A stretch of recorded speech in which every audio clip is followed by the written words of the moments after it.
Meu nome é Fabrício Sanches e o meu objetivo aqui hoje é tentar mostrar para vocês, eu considero isso aqui em termos de desenvolvimento, em termos de arquitetura de aplicação mesmo e tal, o melhor dos mundos, né? Então é por isso que eu sempre gosto de usar essa terminologia, tá? Então aqui meu Twitter, meu blog lá, que eu costumo postar também algumas coisas, hoje mais a cada mês, antes era semanalmente, mas hoje já não dá mais. Mas enfim, vamos lá. Se vocês forem tendo dúvidas em relação ao que a gente for tratando aqui, me interrompam, já vamos conversando. Não quero um monólogo aqui, né, onde só o Fabrício fala aí um monte de bobeira. Ok? Bom, o que eu preparei para a gente falar? Então, primeiro posicionar a gente na linha do tempo. A gente vê tanta coisa sobre Azure, né? A gente ouve tantas informações e tal. Do que a gente está falando especificamente aqui, né? Colocar a gente no ponto correto para a gente partir com os conceitos, tá? E depois explicar um pouquinho por que as roles do Azure são diferentes do Azure Web Sites. A gente vai, às vezes, em universidades, fala desses assuntos e tal, e mesmo em empresas, e o pessoal fala, mas poxa, se eu já tenho um host de aplicações web, igual Web Roles, por exemplo, para que eu preciso de Windows Azure Web Sites, não é mais Windows Azure, né? Tem que mudar o mindset, do Microsoft Azure Web Sites. Para que eu preciso disso, né? Então tentar explicar um pouquinho as diferenças e aí a partir daí falar um pouquinho mais detalhadamente sobre os Cloud Services, né? Que na verdade é outro conceito confuso. Na minha opinião, a Microsoft deveria mudar esse nome aqui para PaaS alguma coisa, porque o que é Cloud Services? Todos os serviços que a plataforma de cloud me disponibiliza, para mim é um Cloud Service, portanto, uma máquina virtual é um Cloud Service, certo? Um blob, um armazenamento é um Cloud Service. Então, enfim, mas para a Microsoft Azure, o que é um Cloud Service? Então a gente vai falar um pouquinho desses aspectos que são os pontos mais sensíveis, na minha opinião, em relação a aplicações que rodam nesses ambientes, tá? Aí eu quero dar algumas dicas de desenvolvimento, porque vocês são a maioria desenvolvedores aqui, ótimo, porque assim, eu quero dar algumas dicas aqui, algumas coisas que a gente já apanhou bastante. Eu trabalho numa empresa que a gente trabalha fundamentalmente com soluções, com desenvolvimento de soluções para a nuvem, né? Então a gente apanha diariamente com algumas coisas aqui.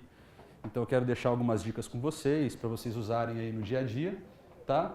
E por fim tentar concluir por que isso aqui é a melhor de todas as coisas, na minha opinião, que a gente tem hoje, especificamente falando sobre desenvolvimento de aplicações.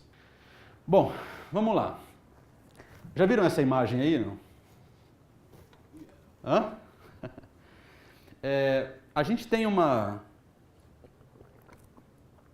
linha conceitual dentro de Cloud Computing, né? Especificamente sobre Microsoft Azure. Nós temos que a infraestrutura é a base de tudo, em cima da infraestrutura eu consigo plataforma, em cima da plataforma eu consigo SaaS, certo? Beleza, então do que a gente está falando? Especificamente de PaaS, tá? É aquilo que eu falei, muito embora o nome seja Cloud Services, né, e esse conceito na minha cabeça ele é mais amplo, para a Microsoft, Cloud Services são recursos de plataforma, tá? Então se eu falo de plataforma como serviço, eu estou falando de Cloud Services. E aí dentro desse contexto a gente tem várias coisas, né?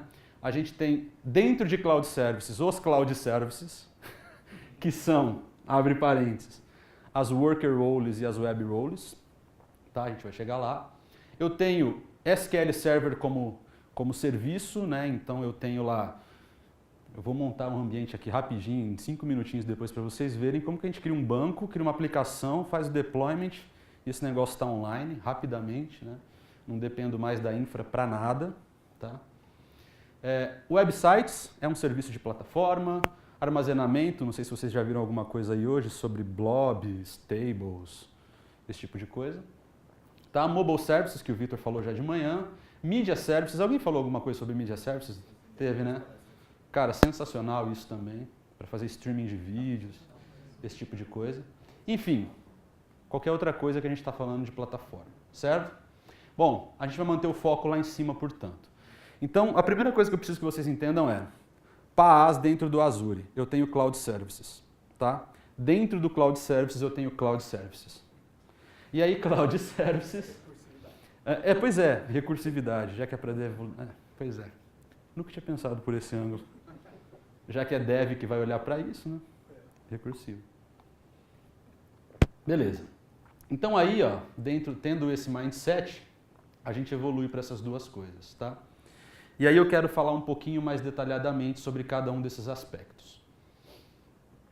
Bom, do ponto de vista de roles, né, nós temos uma estrutura de navegação em árvore, tá? Então imagina que você precisa da role para quê? É para fazer o host de alguma aplicação. Certo ou errado? Para que você precisa de uma role? Para quê? Para mim colocar a aplicação lá dentro, certo? Eu desenvolvo, eu crio uma role no Azure para mim colocar minha aplicação lá dentro, para ter um endpoint para que os meus usuários externos tenham acesso ao serviço, tá? Então eu tenho aqui uma linha de hospedagem, eu tenho uma linha de role, daqui a pouco vai ficar mais claro, e eu tenho a linha de instâncias. Então o que vai ser para mim o modelo arquitetural ou o modelo estrutural de aplicações rodando dentro de uma web role ou de uma worker role? Isso aqui, ó, tá? Ou seja, eu tenho a aplicação sendo hospedada, certo? Essa aplicação ela está no nível mais alto dentro dessa estrutura, tá? Que é a aplicação que a gente está desenvolvendo aqui. Beleza? Se eu olho um pouquinho mais para baixo, então a aplicação está respondendo, ela está sendo hospedada, processada, os dados estão sendo processados por quem? Por roles, tá? Quem são essas roles? Eu posso ter uma role web, que são as chamadas web roles, ou eu posso ter uma outra role chamada worker, tá? Já vou falar das diferenças. Mas assim, as roles, elas possuem naturezas diferentes, mas elas sempre estão processando alguma aplicação, ou parte de uma aplicação. Na verdade, a gente pode ter uma aplicação no modelo híbrido de worker roles e web roles, né? E a gente poderia adicionar uma camada ainda de serviços com service bus, esse tipo de coisa. Mas enfim, tá? E cada role dessa responde, não é que ela responde, ela tem associada a ela o quê? Instâncias. As instâncias é que são os servidores físicos mesmo. Físicos, entre aspas, né? Servidores virtuais. Tá? Então eu posso ter no mínimo um servidor ou no máximo N. Teoricamente nós temos escalabilidade infinita quando a gente fala de web roles e worker roles. Tá? Na verdade nós temos em todo o ambiente, né? Mesmo em Azure Web Sites, pelo portal administrativo você consegue alocar no máximo 3 servidores, né? Mas se você entrar em contato com a Microsoft no suporte e explicar que a sua regra de negócio exige mais processamento, tá? Das duas uma, ou ele vai recomendar para você migrar para um ambiente desse tipo, ou se eles entenderem que você quer e vai pagar por isso, e é isso que acontece na maioria dos casos, eles vão liberar mais máquinas para você, tá? Só que aí você tem que entrar em contato, você não consegue fazer no modelo self-service, ok? Aqui você consegue. Então eu tenho, nesse exemplo, por exemplo, aqui, dois servidores virtuais em load balancer respondendo para essa aplicação web que está hospedada num cloud service. Tá? Isso aqui tudo para mim é um cloud service. Beleza, pessoal? Em relação a isso aqui, eu gosto de gastar um tempo em cima da arquitetura de uma role, porque não existe um entendimento correto em relação a isso aqui. Tá? Muita gente acha que é um overlap com Azure Web Sites e tal, e na verdade não é. Eles servem para propósitos completamente diferentes. Ok? Bom, seguindo. Então agora que a gente tem esse mindset, eu quero falar um pouquinho sobre as diferenças. Tá? Quando a gente fala em Azure Web Sites, e aí de manhã a gente teve uma palestra sobre isso, a gente está falando de um ambiente de host de aplicações pequenas e médias. Ponto. Tá? Por que eu quero dizer isso? A aplicação a partir de médio porte, né, a gente começa a ter um cenário, um ambiente um pouco mais complexo. Um pouco não, né? Bastante complexo. Então imaginem um cenário, por exemplo, de um website que precisa consumir serviços, né, e que ele mesmo precisa fornecer uma infraestrutura de serviços e que ele mesmo precisa rodar algoritmos mais complexos que dependem de dados de, por exemplo, Big Data, esse tipo de coisa. Tá? Se você tem uma aplicação desse nível, você não vai criar um host de website. Na verdade, o website ele foi criado, vocês sabem para quê? Essa é o grande ponto aqui. Para hospedar aplicações, sites comuns. Um site institucional, um blog, enfim, sistemas pequenos, é para isso que ele foi criado. Né? E aí, na verdade, ele tá crescendo por conta do preço, né, que é mais em conta do que é mais barato você ter um Azure Website do que você ter um Cloud Service, é mais barato. E, teoricamente, tem o mesmo tempo de resposta. Né? Mas a gente sabe que no ambiente de produção a coisa é um pouco diferente e quando você tem um cenário mais complexo, isso aqui deixa de fazer sentido. Tá? Então, olha só a característica arquitetural. Um website, ele é 100% fechado. Parta daí. Então, por exemplo, eu vou dar um exemplo já de cara aqui. Você precisa, na sua aplicação, gerar boleto. Certo? É um cenário mega comum, né? A aplicação gera boleto. Só que aí, no gerar boleto, você tem que gerar ele, digamos, para um componente específico. Imagina que você usa uma DLL lá, de compre bem, ou alguma coisa assim. Cobre bem, né? Cobre bem. Tá? Que já é uma DLL pronta para geração de boletos. Você tem ela lá, você precisa ter ela no seu ambiente instalada, você tem que ter uma configuração de IS específica para rodar aquele boleto. Você consegue fazer no Azure Websites? O que vocês acham? Hã? Não consegue. Se você precisar fazer qualquer customização a nível de servidor, você não faz no Azure Websites. Tá? Tanto que você tem um modelo aqui, que é um modelo chamado de shared, né? Um modelo de host, que ou seja, você tem N aplicações dentro de um único servidor, compartilhando recursos de memória, compartilhando processamento, esse tipo de coisa. Então, você não pode fazer mexidas a nível de servidor, porque você não sabe se o teu site está compartilhando informação. Aliás, você sabe, ele está compartilhando informação com outras aplicações. Tá? Ah, Fabrício, mas existe um modelo lá no Websites que é o Standard e aí eu tenho o meu servidor. É verdade, existe isso. Mas tente fazer customizações para você ver se você consegue. Tá? Não consegue, o motivo é muito simples. Não foi feito para isso. Customizações de, por exemplo, se eu só uma DLL que eu mando junto com o meu deploy. Não, eu estou falando de, por exemplo, você instalar um novo componente no servidor. Por exemplo. Você não faz isso. Tá? Beleza? Bom, em comparação, as web roles são flexíveis. Né? Então eu posso utilizar lá um recurso conhecido como Startup Tasks. Né? Alguém já ouviu falar disso? Eu posso criar scripts PowerShell, ou eu posso criar batches, e eu posso colocar isso, setar ele como uma Startup Task. Então, quando as minhas roles forem ser reinicializadas, né? Esse Startup Task é executado antes, então ele pega as ações que estão ali e configura o ambiente do jeitinho que eu preciso. Inclusive se precisar fazer download de complementos, instalação, esse tipo de coisa. Tá?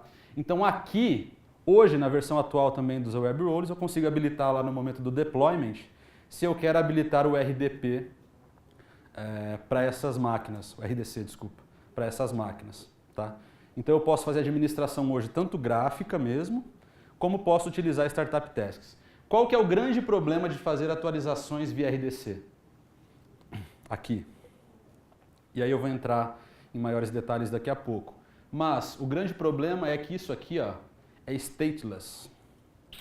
Tá? Eu posso ter um recycle tanto das máquinas quanto dos discos de armazenamento desses caras aqui. Tá? E aí a configuração que você fez, você perde. Eu já falo daqui a pouco sobre isso. Então, aí quando você tem a possibilidade de talvez customizar, tal, mexer na máquina, mas não é... Qual que é a diferença então do Web Rollers para uma Virtual Machine? Então, a Virtual Machine, o controle é seu 100%. Certo. Ok? Aqui não, aqui você consegue um certo nível de customização via Startup Tasks e, além disso, VMs não são stateless. VM, você fez a configuração, a máquina está configurada. Seu VHD, você salva o seu VHD, Ele está lá, o VHD é seu, íntegro, acabou. Tá? Aqui não, você não tem acesso ao VHD disso aqui. As instâncias que respondem para as roles, elas estão lá, você sabe que elas existem, você consegue contar quantas são, mas você não sabe qual que está ativa no momento, se teve um recycle, se não teve, enfim. Tá? Essa é a grande diferença. Certo? Então, pessoal, quais são as duas grandes diferenças aqui que a gente pode olhar? Primeiro, Azure Web Sites é um passo fechado. Tá? É um blog WordPress, é uma aplicação institucional, é um negocinho simples, tal. Vai para cá, é mais barato, vai te atender, tá? Agora, é uma aplicação um pouco mais complexa, tem um volume maior de acessos, você já precisa ter uma preocupação com performance, esse tipo de coisa, e precisa de um certo nível de customização, você tem que partir para as roles, tá? E aí pode ser o web, o worker ou as duas juntas. Sabe dizer se no website ele consegue se conectar com um Service Mobile e um CDN? Consegue, consegue. Basta você criar os endpoints e manda ver. Tá? Mas, por exemplo, você até consegue fazer a sua aplicação no Azure Web Site ser plugável. Você pode criar um Web API, por exemplo, e aí via REST você consome. Ok. Mas se você precisa de algo um pouco mais complexo, aqui você vai ter problema. Tá? Você vai ter problema porque o ambiente é fechado. Né? É sempre importante frisar isso. Bom, seguindo. Então lá dentro, pessoal, a gente tem, naquela imagem que eu mostrei anteriormente, duas grandes roles, né? Uma que é voltada para aplicações web, que são as web roles, e uma que são aplicações de background, né? Que são as worker roles. Tá? Características aqui, né? Primeiro das worker roles. Primeiro, que as instâncias que respondem para isso aqui, elas são uma versão modo texto, digamos assim, do servidor Windows Server. Tá? Então você não tem IS aqui, por exemplo. Né? Você sobe uma versão modo texto, no melhor estilo Linux Slackware. Tá? É só para rodar mesmo alguma operação de background. Tá? Então, eu vou mostrar um exemplo daqui a pouco e você vai ver o formato disso mesmo em memória, como é. Tá? Mas assim, o fato é que isso aqui, se você quiser hostear uma aplicação web, tem como? Hã? Até o lançamento do VNext não tinha, né? Agora tem com self-host via Owen. É essa demo que a gente vai fazer. Tá? Mas a ideia é que não faça isso, pelo amor de qualquer coisa, né? Porque você tem as web roles para isso. Né? Eu só vou fazer essa demonstração porque, assim, é para mostrar que, assim, cara, esse negócio de que nada é possível, depende. Com o ASP.NET não era porque a gente não tinha independência, o desacoplamento, eu precisava do IS. Né? Agora eu não preciso mais. Então eu posso fazer de qualquer máquina um servidor web, na ideia deles. Então, com o Owen a gente consegue. Mas enfim, vamos seguir. Servidores otimizados para tarefas assíncronas. Então, um exemplo muito comum que a gente gosta de dar é o lance lá de quando você faz um upload de vídeo para o YouTube, por exemplo. Né? Para aplicações daquele tipo, isso aqui é perfeito. Por quê? Eu consigo fazer o up, ó, seu vídeo está subindo, quando ele tiver todo o upload todo completo, ele vai ser processado para depois. Então existe uma fila ali, você consegue imaginar uma fila, onde os vídeos vão entrando e eu tenho algum elemento que fica escutando essa fila. Olha, chegou um vídeo novo para ser processado. Você vai lá, pega esse cara, processa, joga a resposta lá para o usuário final. Certo? A ideia aqui é essa, ou seja, você pode ter operações de background. Então eu posso ter, por exemplo, algoritmos escutando alguma coisa para fazer um push notification utilizando mobile services, por exemplo. Então aí você começa a ter a integração entre os recursos da plataforma trabalhando em seu favor. Né? Então ele é otimizado para tarefas assíncronas. Esse é o ponto. Tá? Terceiro, você não vê aquilo que está rolando ali. Se você chamar o URL daquele seu servidor de worker role, daquela sua role, na verdade, né, você não vai ver nada na tela, porque é um algoritmo de background que está rolando lá. Né?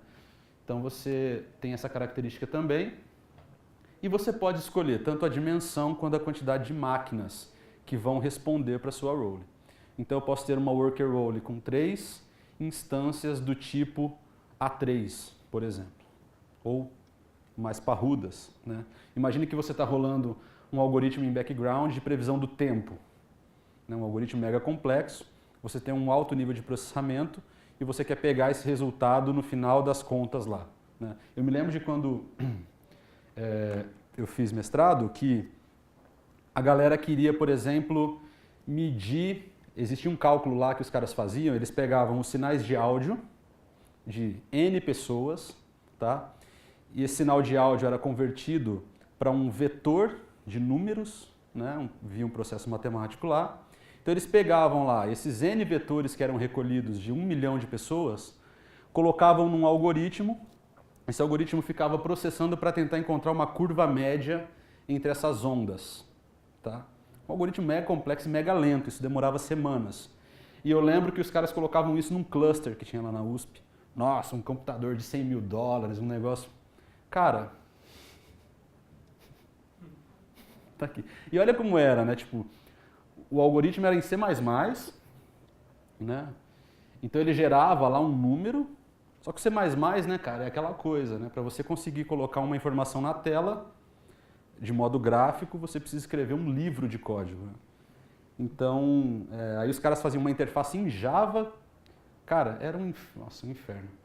Aqui, cara, você consegue ter o mesmo poder computacional com uma worker role, por exemplo, trabalhando por trás, e uma aplicação web consumindo, exibindo uns dados desse tipo, por exemplo. Tá? Então você tem esse poder aqui. Cara, Então aqui é um exemplo prático. Imagina que eu preciso criar uma aplicação de envio de e-mails, um web e-mail, tá? Então o usuário vai lá, tem a telinha, igual, imagina a tela lá do Outlook ou do Gmail, tem os seus e-mails ali, né? Aí o cara vai e compõe uma nova mensagem, tá?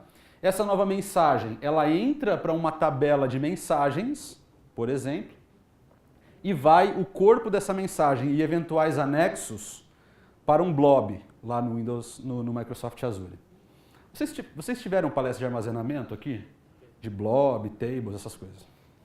Excelente. Beleza. Então, uma armazenou a tarefa que tem que ser executada, o outro armazenou o corpo da mensagem e os anexos. Beleza. Quando essa tabela armazena o que tem que ser feito, né, eu tenho aqui uma worker role escutando essa tabela. Então entrou uma mensagem nova para ser disparada, por exemplo, tá? Então ele pega a worker role, escutou, viu que tem, empilha essa mensagem para ser lá uma caixa de saída, por exemplo, coloca lá, ó, tá aqui, tá pronta para ser enviada. A worker só ouviu, pegou e jogou na pilha. E aqui a gente tem o conceito de Service Bus. Tá? Eu posso usar o Service Bus para fazer para mim, por exemplo, essa função de queue. Tá? Ele jogou aqui na queue, eu vou pegar uma outra worker role que está ouvindo do outro lado, tá? E vou fazer essa worker role pegar o conteúdo que está no blob, anexar numa mensagem só, gerar uma mensagem só, ver qual das imagens, dos parâmetros que estão aqui nessa tabela que precisam ser enviados, pego essa coisa da fila, da pilha e disparo. Depois eu venho, limpo a tabela, limpo o blob. Ou seja, eu consigo ter uma arquitetura bem mais robusta utilizando coisas desse tipo, né? Aqui eu poderia ter um website. Poderia ou não poderia? Um website lá com HTMLzinho, um HTML5 bonitinho, com MVC e tal, mas por trás eu tenho uma estrutura mais robusta trabalhando para mim. Certo? Web Roles. Eu elenquei 6 grandes características aqui, né? Primeira, eu tenho uma versão do servidor já com IS habilitado. Então, cada role que sobe para mim aqui, ela é visual, então eu tenho os elementos gráficos do Windows Server à disposição, tá? Sempre é a versão mais recente do Windows Server. E aqui é bom colocar um parênteses que por conta de ser PaaS, a gente tem toda a manutenção desse ambiente feita por quem? Pela Microsoft. Então, patches, atualizações, tudo que eu preciso dentro desse ambiente, a Microsoft cuida, tá? Eu vou me preocupar com o que aqui? A minha aplicação, o meu banco de dados, os meus dados, só. Certo? Beleza. Eu tenho outra coisa interessante aqui que eu posso fazer customizações, aquilo que a gente já comentou, via Startup Tasks, tá? Outra coisa, não pode esquecer disso aqui, né? Que você tem que ter em mente. Vai desenvolver uma aplicação nova baseada em Web Roles, lembre, as coisas são stateless. De tempos em tempos pode rolar um recycle lá por trás, tá? E aí você pode ter perda de dados se você não cuidar disso, tá? Posso ter múltiplos servidores, posso fazer a gestão do meu ambiente de 3 formas, via portal web, via PowerShell e via... O que é essa sigla que eu coloquei aqui agora?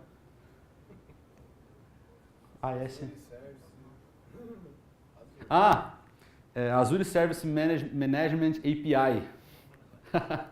Eu consigo criar código. Eu não sei se alguém já comentou isso com vocês aqui hoje, mas assim, eu posso fazer a minha aplicação, o meu software, alocar máquinas e deslocar máquinas do ambiente do Azure automaticamente. Provisionar e desprovisionar recursos, tá? Por quê? Já pararam para se perguntar, por exemplo, como que o portal web consegue fazer aquele número imenso de operações que ele faz?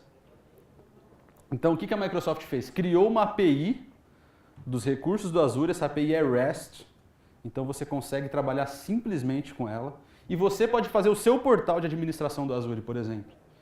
Então, se você pode construir o seu portal de administração, por que a sua aplicação, você não pode criar thresholds para ela, por exemplo, e aí no momento em que esses índices forem sendo atingidos, você vai alocando mais recursos lá. Você pode, tá?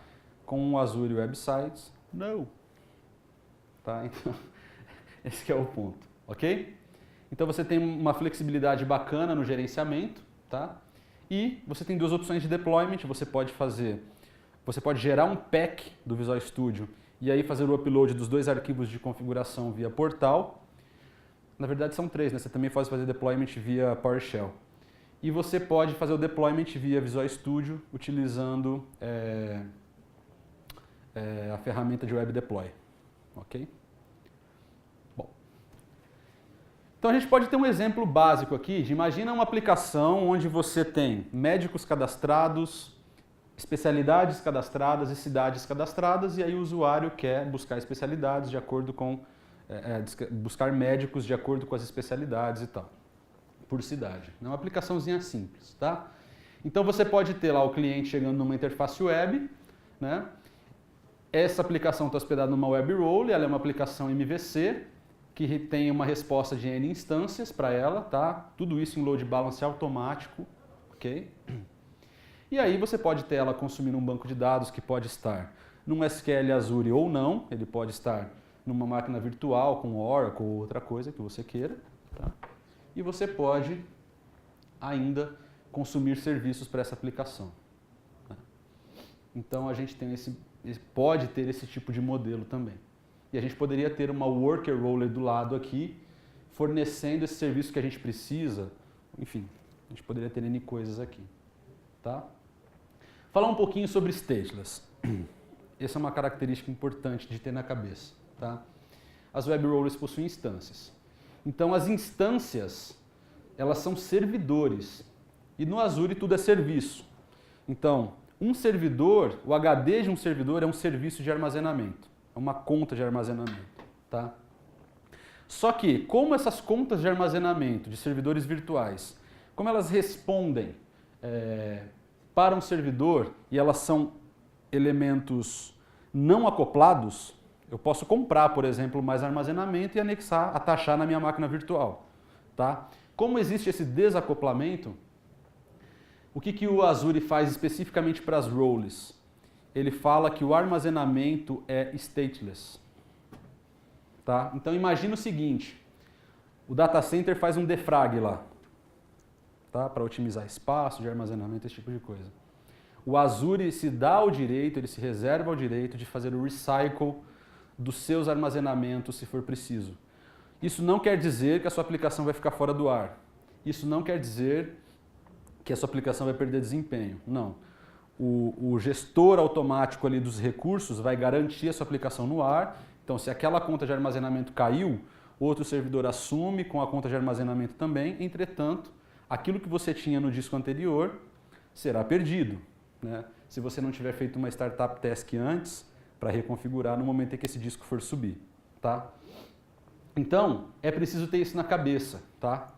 Os discos, as contas de armazenamento são stateless e os servidores também são. Qual que é a diferença do stateless do servidor e do armazenamento do servidor? O armazenamento pode cair a qualquer momento, não interessa se a sua aplicação está tendo request ou não. Tá? Já o servidor, não.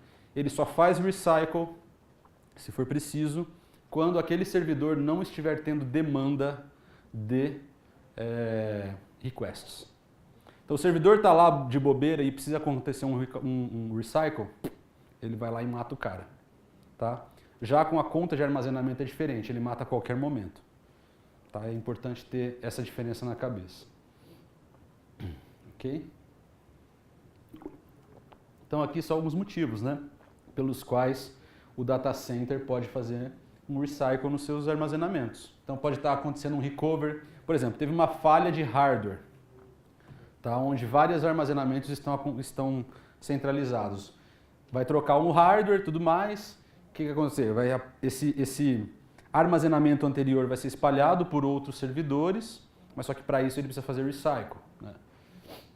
Defrag, a reorganização da farm, das storage, de armazenamento, enfim, são N os motivos pelos quais o recycle de disco pode acontecer. Tá? Falando de deployment para web roles, né? Basicamente duas coisas, a gente tem ainda PowerShell, mas acho que não vale nem a pena mencionar, enfim. Mas tem lá, você pode fazer deployment das suas aplicações via PowerShell se você quiser. Okay? O que a gente costuma ver por aí, né, que é amplamente utilizado?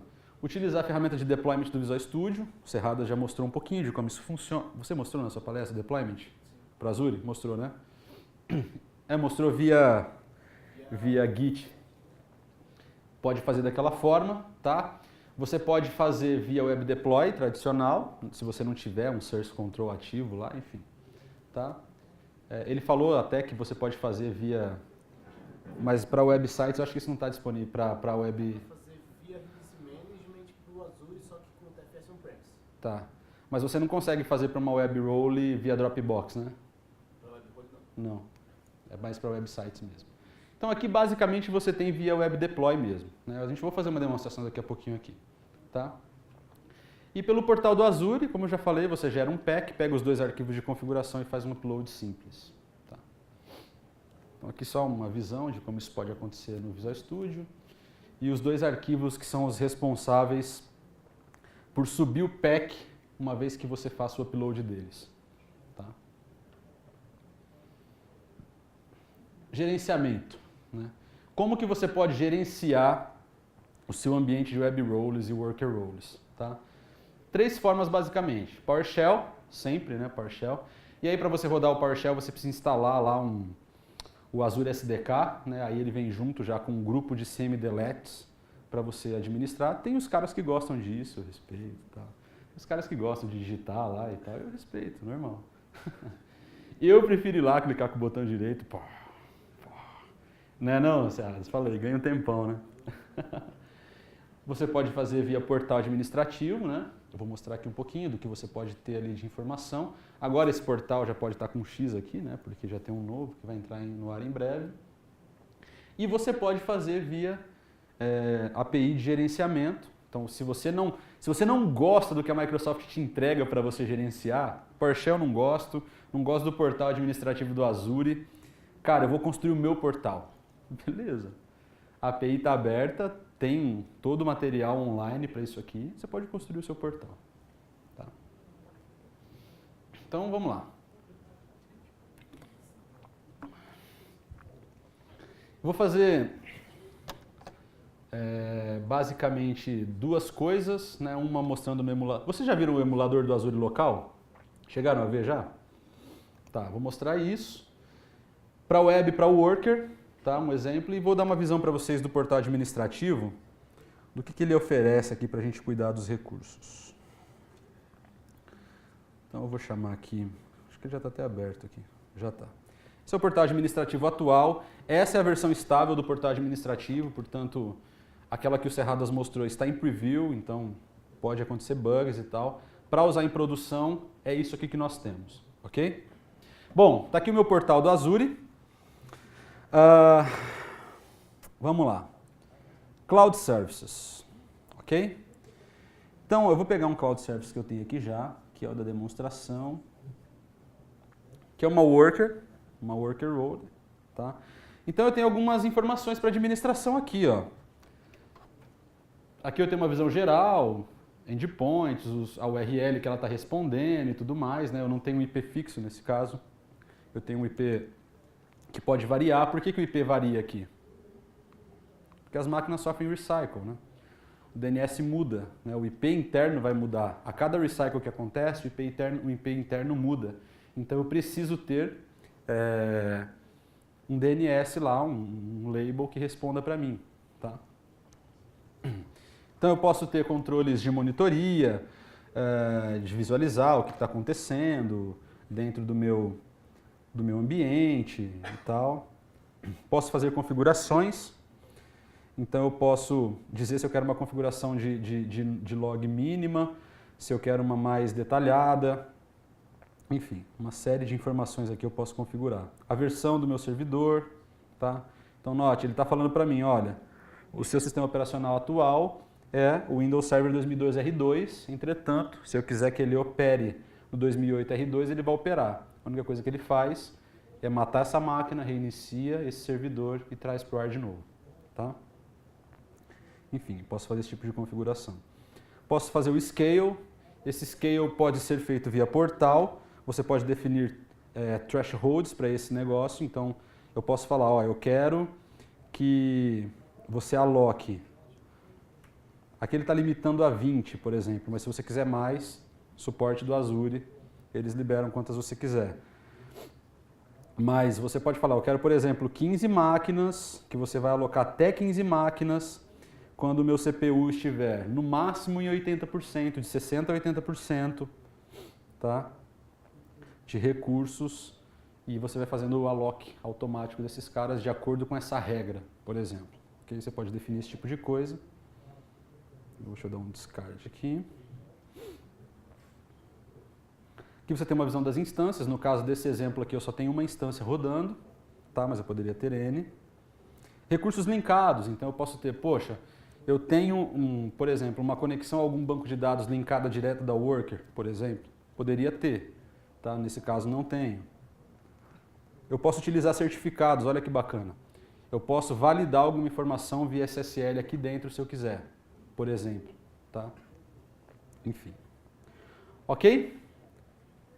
A WebRole é um projeto web normal, um projeto ASP.NET MVC, um projeto ASP.NET tradicional. Pode ser Java, pode ser PHP, o WebRole suporta nativamente, tá? Mas aí você precisa ter o SDK instalado do Azure para essas linguagens, para essas tecnologias, tá? Então aqui, ó, o que eu tenho aqui? É uma aplicaçãozinha simples de cadastro de pessoas, ó, sempre, né? Cadastro de pessoas. É o cadastro mais... Quase tão batido quanto de produtos. É, quase tanto, né? Mas é o que dá tempo de fazer numa palestra de 40 minutos. Obrigado. Ó, esse aqui é o emulador que está subindo, pessoal, que eu comentei com vocês, ó. O emulador funciona tanto para web quanto para worker roles também. E você pode simular, inclusive, blobs, esse tipo de coisa. Ele cria um container dentro da sua máquina e você consegue trabalhar com esses caras, tá?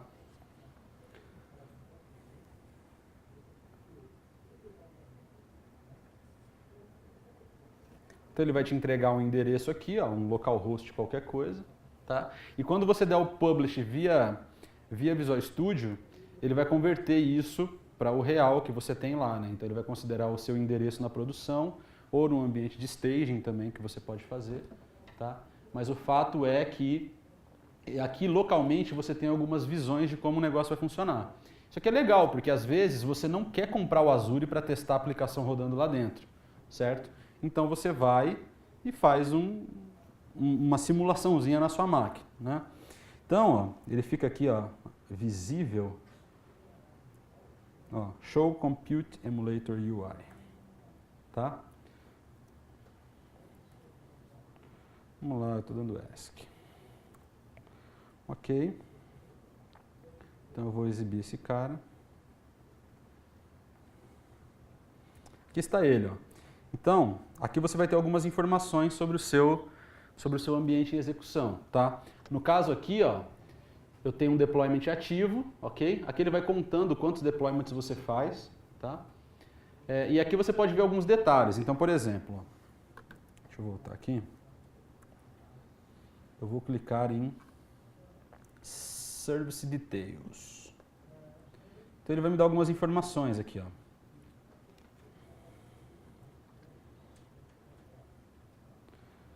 Por exemplo, o nome do deployment que ele está fazendo, né, o endpoint, o nome do endpoint, né, e a qual projeto esse endpoint se refere, tá? A URL local e o endereço IP. No caso aqui o endereço IP está camuflado porque, como eu falei anteriormente, ele usa um DNS para gerar, já que esse IP pode ser rotativo. No caso da sua máquina não vai ser porque ele está emulando. Sempre vai ser 127.0.0.1, tá? Mais a porta que você apontar. No caso do ambiente de produção, esse IP pode ser alterado. Ok? Aqui você pode ver informações, ó, sobre o número de instâncias, por exemplo. Essa daqui é uma instância ativa. Ó. Tá? Você tem, no caso desse Cloud App, eu tenho só uma instância. Esse verdinho indica que ela está íntegra, que ela está ok, está em funcionamento. Tá? Do lado de cá, você tem uma visão do que está rolando. Né? Veja, como você não tem uma administração para essa role nesse momento, para essa instância, ele subiu isso aqui em modo texto. Se lá no meu deployment, do meu ambiente de produção, eu disser para ele que eu quero administrar essa instância via RDC, o que ele sobe para mim? A interface gráfica do Windows Server também.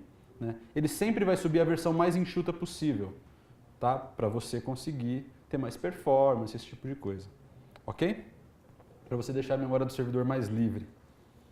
Mas eu poderia ter N. Se eu tivesse N instâncias aqui, né, eu estaria vendo N bolinhas verdes aí. Tá, então, quer ver? Deixa eu dar um... Aqui eu fiz um cadastro de pessoa simples. Ó, é um cadastro simples de pessoa, tá, pessoal? Isso aqui foi gerado via scaffold, ó. Esse conceito, ele vai além, né, do que a gente está falando nessa palestra, mas enfim. Ó, o que está acontecendo aqui, pessoal? Não sei se vocês conseguem ler, mas o que o Azul está falando para mim, ó? Lembra que eu falei que aquele método onStart, ele é um loop? Um loop como é que eu coloco isso? Ele é um loop, vai. Imagina que você tem um while lá girando, tá? Ele é um loop, porque a ideia é que ele está ouvindo alguma coisa, tá? Isso. Tá? Ele está falando, ó, tá trabalhando, ok? O que a gente fez? A gente pegou um controlador, hospedou esse controlador via herdando da API lá de Web API, do controlador de Web API, tá? Então, portanto, nós temos um serviço web hospedado numa worker role, tá? No modelo OWIN. Então, se eu chamar o navegador aqui, ó, ele tem que me responder, certo? Não quer dizer que ele vá, mas ele tem. Esses navegadores rebeldes são complicados. Ó, eu liberei a porta 8022, tá? Eu criei aquele endpoint lá que eu estava tentando mostrar para vocês.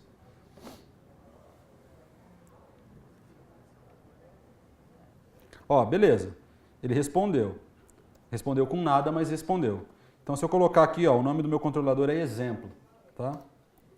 Aqui, ó, essa é a resposta que o Web API está dando, tá? Então, agora deixa eu mostrar para vocês o que eu fiz aqui.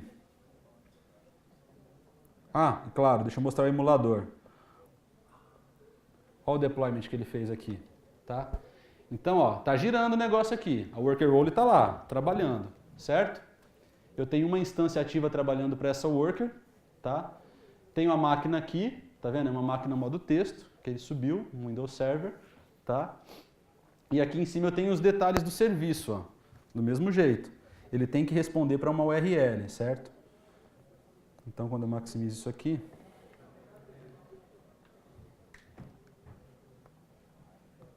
olha lá, eu tenho a porta, ele está respondendo na porta 22, 8022, né, no localhost. Então, o que está acontecendo aqui? Ó? Vou estopar esse cara.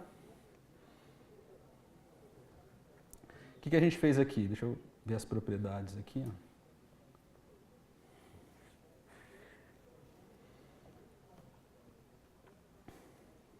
Primeira coisa que eu fiz, eu vim aqui e adicionei um endpoint, certo? Com a porta 82, um endpoint HTTP, tá? Porque, logicamente, a gente está trabalhando com Web API, Web API é REST, HTTP, certo? Beleza. Depois eu fui lá e via Package Manager Console, vocês usam isso aqui? Bastante. Eu instalei o carinha. Qual que é o nome, você lembra, Thiago? Desse cara é Owen Self-Host, Microsoft.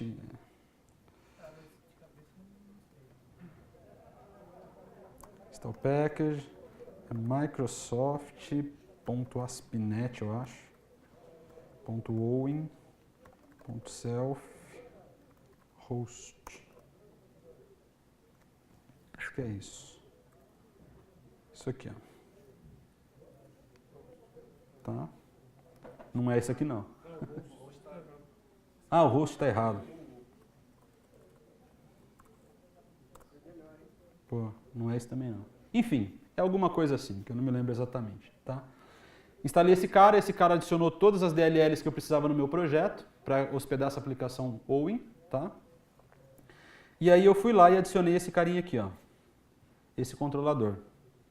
Então, ó, o código é muito simples. Acho que era Owen.aspinet, não? Cara, é possível que seja. É possível. É alguma coisa assim, tá? Tá vendo? Eu herdo de API Controller, né? De Web API e tal. E emito uma resposta muito simples. Aqui eu posso passar um parâmetro na URL que ele vai mostrar qual é esse parâmetro que eu passei. Só isso. Tá? Aqui na Worker Role é que é o ponto. Ó. Eu tenho fundamentalmente 3 métodos importantes para uma Worker Role. Um é o método run. Tá? O método run é como se fosse o main lá nos arquivos de console. Tá? Ele é o método principal. O onStart é o método onde eu coloco a persistência do que tem que rolar na minha role. Então eu posso montar toda uma estrutura em camadas, tudo certinho aqui dentro, tá? Só que eu vou ter que fazer as chamadas necessariamente dentro do onStart. Tá? Ele é o método principal aqui que é executado quando a role entra em execução. E eu tenho o onStop, que é quando eu paro a execução da role. Tá? Se vocês prestarem atenção aqui, eu tenho muitas atividades acontecendo assincronamente. Ó. Tá? O Web Role, o Worker Role, como eu falei lá no começo, elas são feitas para isso. Aplicações de background que dão um suporte muito forte para coisas assíncronas. Então você precisa trabalhar com isso. Para quem já está trabalhando com Modern Apps, né, com Universal Apps aí de Windows 8, isso aqui é arroz com feijão. Tá? Os caras fazem muito isso. E os caras da BR aí que trabalham muito forte com essa coisa são especialistas. Né? Mas o fato é que você pode criar coisas assíncronas, então você não precisa parar uma série de ações, uma série de operações da sua aplicação por conta disso. Né? As coisas podem acontecendo independente do seu front-end, por exemplo. Tá? Você consegue ter esse tipo de... Na empresa a gente faz o que seria isso, no Azure a gente faz serviço do Windows. Ok. É mais ou menos a mesma ideia. É que o async no C# ele é novo, né? Não é um recurso que está desde as primeiras versões.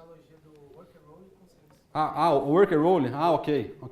Então aí nesse onStart eu poderia ou ler do banco, ou ler de uma fila. Poderia. Consumir serviço, você poderia ter um Service Bus lá rolando, sem problema nenhum. Tá? Pois não. O Workflow Services, ele não existe mais? Workflow Services? Né? É que tinha o Workflow Foundation, né? Aham. Aí depois eu não sei se é Workflow Services aí. Só que ele tava meio ainda... Cara, não tem informações sobre isso, André. Eu sei que tem de machine e tal. Tem o exportava, Workflow publicava o Foundation, workflow como um serviço, não era isso? Exatamente, mas isso era o Workflow Foundation, né? Isso, aí depois estavam criando esse Workflow Services aí. Cara, não sei te falar. Talvez o Evi Lázaro tenha essa informação. Aí não ia precisar mais do XAMLX lá, né? Aham. Workflow Foundation, né? Certo. Cara, eu não sei se isso andou, porque assim... Lá também no State Machine também, que tinham tirado do Workflow Foundation há um tempo, né? É. E botaram no State Machine. Ah, State Eu Machine sincero- a gente está usando lá na empresa. Ah, é? É que é um evento externo lá, que é o Integration, ele Oi? starta um evento. Tem pessoas que gostam disso, né? Pois é. Eu adoro, todo mundo que eu falo, cara, eu desenvolvi muitas coisas legais com o Workflow. Todo mundo, cara, isso é horrível. E agora achei mais dois. Mais dois aí, ó. A gente fez uma de sequência, fez aquele, então são 3, né? A gente usou o de sequência para fazer indexação lá na tabela, várias tabelas, né? E vai implementar o terceiro lá com o State Rapidinho, mais 2 minutos. Vai implementar agora, vai começar agora o projeto. Legal. Cara, essa informação não sei te dizer, tá? Talvez o Evi Lázaro, sabe, né? Aquela grande pessoa. Ele foi MVP de integration há muito tempo, provavelmente ele tem essa informação para te dar. Hoje ele é de Azure, mas se tem uma pessoa neste lugar que pode te falar, eu acho é ele. Ok? Bom, então só para fechar, pessoal, o que eu queria deixar de dica para vocês aqui? O fato de servidores e armazenamento ser stateless no ambiente de cloud services te leva a tomar alguns cuidados, tá? Quando que isso aqui é indicado? Roles, quando que elas são indicadas? Cara, quando você vai criar uma aplicação nova.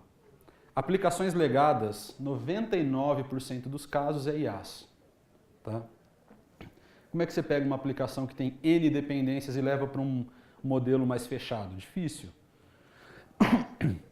Não é 100% porque aqui você consegue algum nível de personalização no ambiente, mas eu diria que é 99% dos casos IaaS. Aplicações novas, startup que gosta muito disso aqui, né? Porque não tem que se preocupar com nada, cara. Eu tenho um ambiente pronto, eu vou lá e eu crio um SQL Azure, que é um serviço também, eu crio lá os meus serviços de... Eu posso controlar a minha base de serviços pelo Azure também, através do Azure API. Então eu não preciso de nada, eu tenho todo o back-end pronto aqui, né? Então, aqui é muito indicado para quem começa uma aplicação do zero. E aí, o que você tem que tomar cuidado nesse caso? Cara, uso de sessions. Até algumas semanas atrás, a gente não tinha alguma boa opção para cuidar de sessions. Hoje a gente tem o Redis, né, o Redis Cache lá, que é uma excelente opção para a gente trabalhar com isso aqui, tá? Ajax, cara, no front, cuidado, né, porque, lembrando, é stateless. Pode ser que no momento que você volte uma requisição assíncrona, a informação não está lá mais. Enfim, cuidado, tá? Então, quando você fala de SLA de 99,95, não é para uma máquina só, você precisa ter no mínimo 2, tá? Se você olhar lá no contrato da Microsoft, você vai ver que ela garante isso para 2 máquinas ou mais, porque é óbvio, né? Ela só consegue ter redundância a partir de 2 máquinas, então ela consegue te garantir a partir disso. E aí, ó, cara, CDN ajuda muito, só que não é para todos os casos, né? Se você entrega conteúdos ao longo do mundo, o CDN do Azure vai te ajudar. Agora, se a sua aplicação tem acessos 90% do Brasil, talvez uma solução de CDN que te atenda melhor é uma solução terceira, não a do Azure, porque aqui nós só temos um nó de CDN aqui no Brasil, que é aqui em São Paulo também, tá? Cache ajuda bastante, especialmente agora que a gente tem o Redis, né? Blobs também, então assim, lembrando, os discos das roles, eles são stateless. Se você ficar armazenando o arquivo no armazenamento da sua role, da sua instância de role, né, ele pode sumir na hora que esse disco for destruído. Então o armazenamento, cara, é blob, tá? SQL Azure pode te ajudar com isso também, você pode guardar a imagem lá, enfim. E Startup Tasks, cara, isso aqui, use e abuse dessas coisas, ok? Por todas essas questões, eu acredito que isso aqui é o melhor dos mundos em termos de desenvolvimento de aplicações, tá? É claro que nem sempre isso é possível, mas está aí a dica para vocês. Do mais, pessoal, muito obrigado pela atenção. Desculpa ter estourado o tempo um pouquinho, mas é que foi preciso. Valeu?